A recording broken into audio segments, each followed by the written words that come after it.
ഒരു കാര്യം നമുക്ക് ഉറപ്പിക്കാൻ പറ്റും, മെയ് 1 കേരളത്തിൽ ലോക്സഭാ തെരഞ്ഞെടുപ്പ് നടക്കും.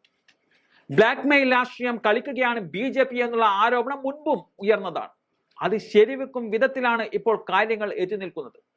SNC ലാവ്ലിൻ കേസ് പരിഗണിക്കുന്നത് സുപ്രീം കോടതി ഇപ്പോൾ 38ാം തവണയും മാറ്റിവെച്ചിരിക്കുകയാണ്.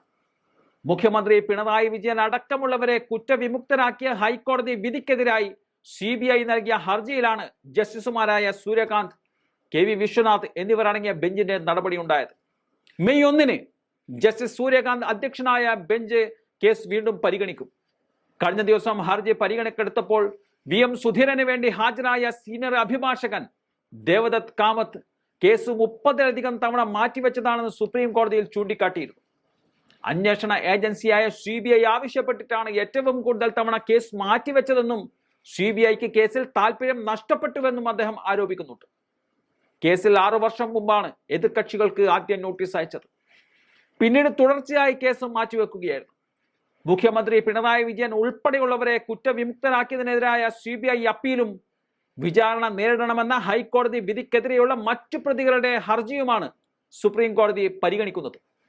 പിണറായി ഉൾപ്പെടെ 3 പേരെ വീണ്ടും പ്രതികളാക്കണമെന്ന് ആവശ്യപ്പെട്ട് 2017 ഡിസംബറിലാണ് CBI സുപ്രീം കോടതിയെ സമീപിക്കുന്നത്. 2018 ജനുവരി 1 നോട്ടീസ് അയച്ചു. കൂടുതൽ രേഖകൾ സമർപ്പിക്കാനുണ്ടെന്ന കാരണം പറഞ്ഞ് കക്ഷികൾ കേസ് മാറ്റിവെക്കാൻ അപേക്ഷ നൽകാൻ തുടങ്ങിയതോടെ വാദം കേൾക്കൽ അനന്തമായി നീണ്ടു തുടങ്ങി. അപ്പീൽ നൽകിയ CBI പലതവണ മാറ്റിവെക്കണമെന്ന് ആവശ്യപ്പെട്ടു. ഇതിനിടയിൽ കേസ് പരിഗണിച്ച ജസ്റ്റിസുമാരായ NV Ramana, UU Lalit, MR Shah എന്നിവർ സുപ്രീം കോടതിയിൽ നിന്നും വിരമിക്കുകയും ചെയ്തു. കേസിന്റെ വാദം പോലും തുടങ്ങാൻ കഴിഞ്ഞില്ല. മലയാളി കൂടിയായ ജസ്റ്റിസ് CT രവികുമാർ പിന്മാറിയതോടെയാണ് പുതിയ ബെഞ്ചിലേക്ക് കേസ് എത്തുന്നത്. കേസ് വാദിക്കാൻ തയ്യാറാണെന്ന് പിണറായി വിജയന്റെ അഭിഭാഷകൻ അറിയിച്ചപ്പോഴും മാറ്റിവെക്കണമെന്ന അപേക്ഷയാണ് CBI സുപ്രീം കോടതിയിൽ നിരന്തരം സമർപ്പിച്ചുകൊണ്ടിരുന്നത്.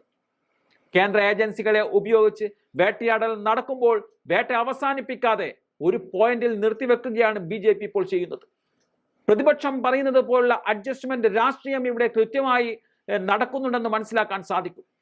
കേന്ദ്ര ഏജൻസികൾ പ്രതിപക്ഷ മുഖ്യമന്ത്രിമാരെ പൂട്ടിയപ്പോൾ അവരെക്കാളൊക്കെ എത്രയോ അധികം ആരോപണങ്ങൾ ഉള്ളപ്പോഴും പിണറായി വിജയനെ തൊടാൻ BJP ഇപ്പോൾ ശ്രമിക്കുന്നില്ല എന്നതാണ് സത്യം.